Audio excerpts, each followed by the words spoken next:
Bismillahirrahmanirrahim. Assalamualaikum warahmatullahi wabarakatuh. Pertemuan ke 9 ini ya.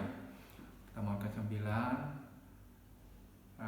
Kita akan bicara tentang dampak globalisasi terhadap kehidupan keluarga muslim di Indonesia. Perlu Anda ketahui bersama bahwasanya sesuai dengan pendekatan sistem ya, keluarga muslim itu termasuk dalam salah satu masukan bahan, yaitu objek dakwah. Tapi ini kemudian dicoba dihubungkan dengan lingkungan ya, dimasukkan lingkungan sehingga dijadikan satu menjadi dampak globalisasi terhadap kehidupan keluarga muslim khususnya di Indonesia. Kita nanti akan bicara pertama adalah karakteristik tentang globalisasi itu atau ciri khas globalisasi. Kemudian yang kedua juga kita akan bicara tentang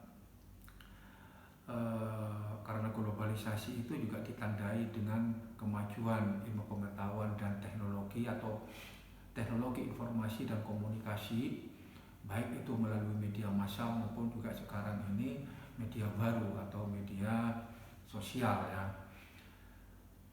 Oleh karena itu kita akan bicara juga bagaimana peranan dari media massal maupun juga media baru gitu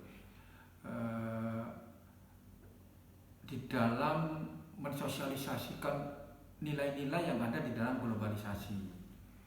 Kemudian yang ketiga kita akan bicara tentang bagaimana dampak globalisasi itu terhadap keluarga muslim khususnya ya. Dan kemudian kita akan yang terakhir akan mencari tentang bagaimana strategi yang dapat dilakukan oleh lembaga-lembaga dakwah agar supaya keluarga muslim itu dapat terbebaskan dari dampak globalisasi itu. Mari kita mulai, kita lebih dahulu dari sini ya. Ya. Oke. Ada 4 ciri globalisasi itu. Kita ketahui bahwasanya globalisasi itu merupakan proses lanjutan dari modernisasi yang digelindingkan oleh Barat. Ada 4 proses globalisasi. Yang pertama adalah sosialisasi, yang kedua individuasi, yang ketiga internasionalisasi, dan yang keempat adalah humanisasi. Yang dimaksud dengan sosialisasi itu adalah globalisasi itu berusaha menjadikan masyarakat kebangsaan di seluruh dunia modern ya, itu dalam satu dunia global. Jadi masyarakat yang ada berbagai belahan dunia termasuk di Indonesia itu diusahakan menjadi masyarakat kebangsaan modern.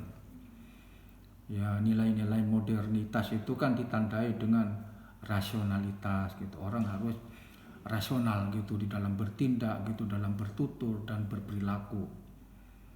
Kemudian juga kemajuan ilmu pengetahuan dan teknologi.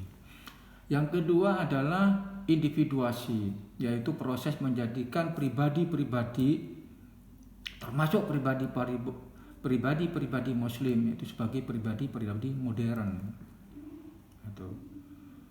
Di pribadi modern itu misalnya dalam lifestyle ya, dalam gaya hidup itu dari segi pakaian, kemudian dari segi makanan. Orang kalau dulu nggak kenal apa yang disebut dengan Kentucky Fried Chicken gitu ya, atau mungkin Sprite gitu, minuman Sprite atau Coca-Cola. Dengan proses globalisasi untuk menjadikan individu-individu atau pribadi-pribadi modern itu ya, gaya hidup mereka dijadikan seperti gaya hidup di dunia barat. Kemudian yang ketiga internasionalisasi, yaitu perluasan dan pengembangan sistem nilai barat ke dalam seluruh kehidupan masyarakat dunia modern termasuk di dalam dunia Islam. Jadi sistem politik, sistem ekonomi, sistem pendidikan, sistem budaya, kesenian dan lain sebagainya itu diusahakan apa namanya menginternasionalisasi ke berbagai belahan di dunia ini. Sistem politiknya misalnya sistem politik demokrasi itu juga diekspor gitu ke berbagai belahan dunia. Sistem ekonomi yang kapitalis gitu itu juga diekspor ke seluruh dunia. Kemudian humanisasi, yaitu proses pemanusiaan manusia menurut sudut pandang Barat yang berpusat kepada manusia. Jadi Barat itu punya sebuah konsep humanisasinya adalah hanya pada satu titik, pada fokusnya yaitu manusia. Nilai-nilai ketuhanan itu ya dihilangkan. Kalau di dalam Islam atau juga agama-agama yang lain pasti kan manusia itu selain dia harus memiliki nilai-nilai kemanusiaan juga harus punya nilai-nilai ketuhanan. Di Barat tidak gitu. Oke. Nah, inilah peran teknologi informasi dalam proses globalisasi ya.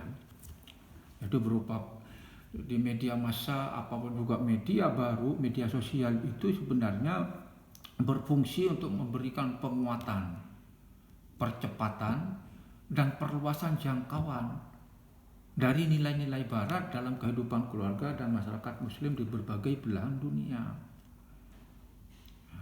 Itu kok ya.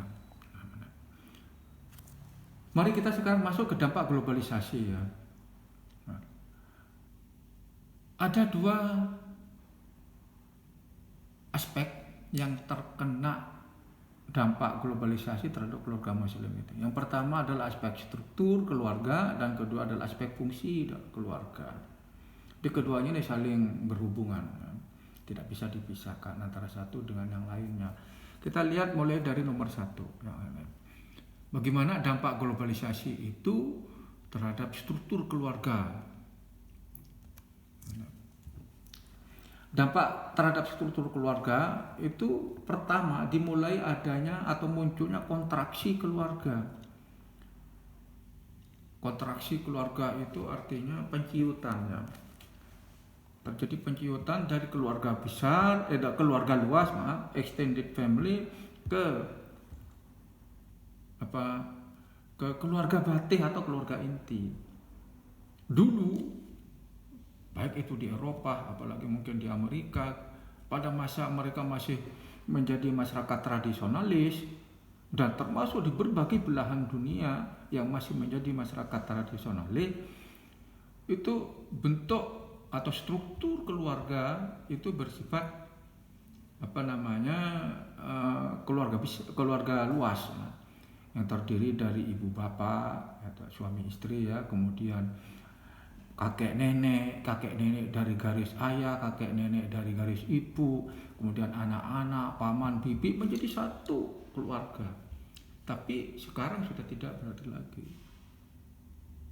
Bahkan sekarang di desa pun yang sudah terkena media informasi itu kan akan terdiri dari keluarga batin ya, dan terdiri dari ayah, ibu, dan anak-anaknya. Kemudian, jadi semakin modern, ya, maka semakin banyak tipe keluarga batin. Nah, munculnya keluarga batin itu mengakibatkan terhadap munculnya otonomi tinggi.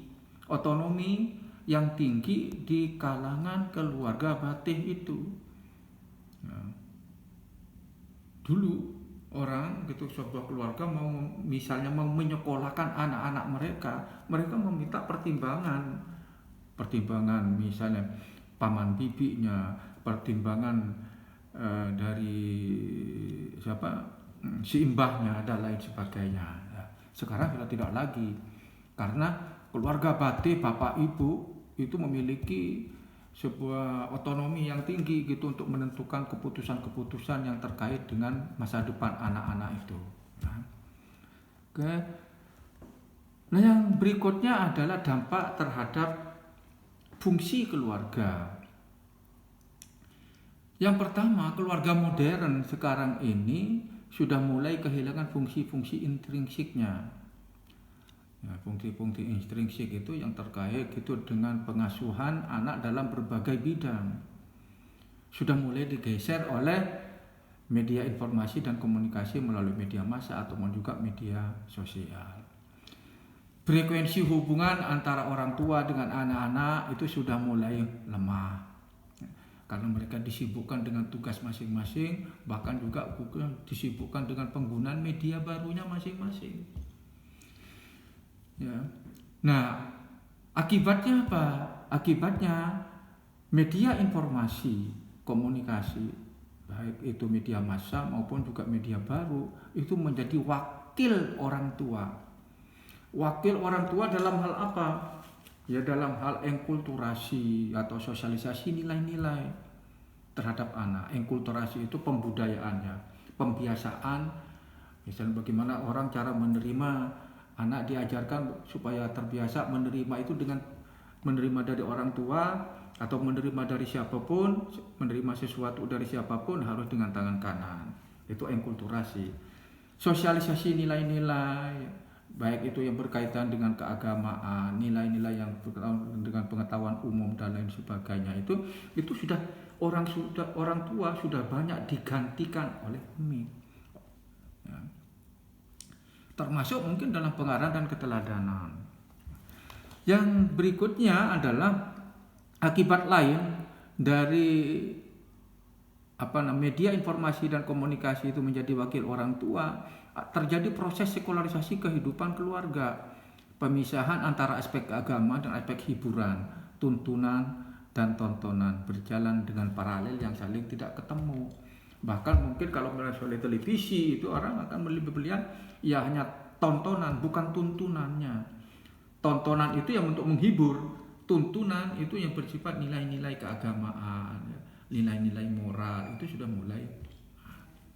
Nah, kemudian juga terjadi proses abangisasi dalam keluarga muslim. Orang dulunya mungkin anak-anak itu setelah maghrib gitu dia bisa dikirnya membaca Al-Quran lebih lama. Sekarang sudah tidak lagi gitu, mereka langsung mungkin menggunakan medsos atau mungkin yang lain.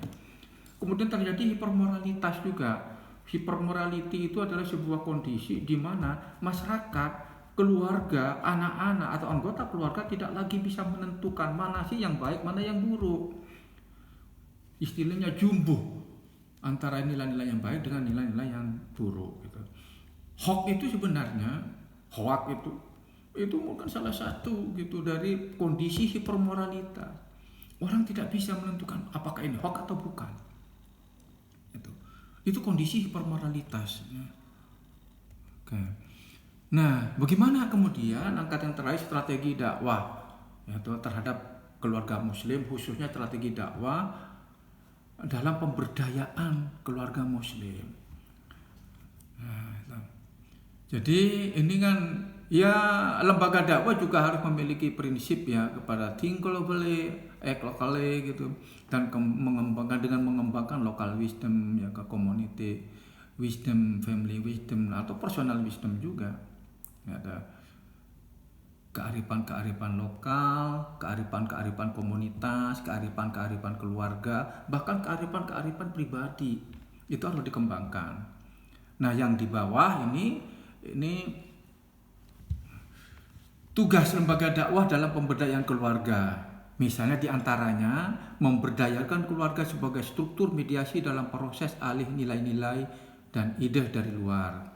Meningkatkan kemampuan keluarga untuk menyaring dan menyeleksi informasi dari media elektronik dan media sosial. Dan seterusnya. Ya. Itu oleh karena itu lebih jauh gitu silakan nanti didiskusikan gitu di antara teman-teman Anda. Ya.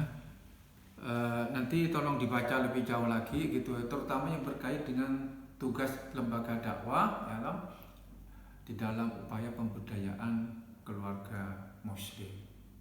Terima kasih, selamat ketemu pada pertemuan berikutnya. Bila taufiq wal hidayah. Assalamualaikum warahmatullahi wabarakatuh.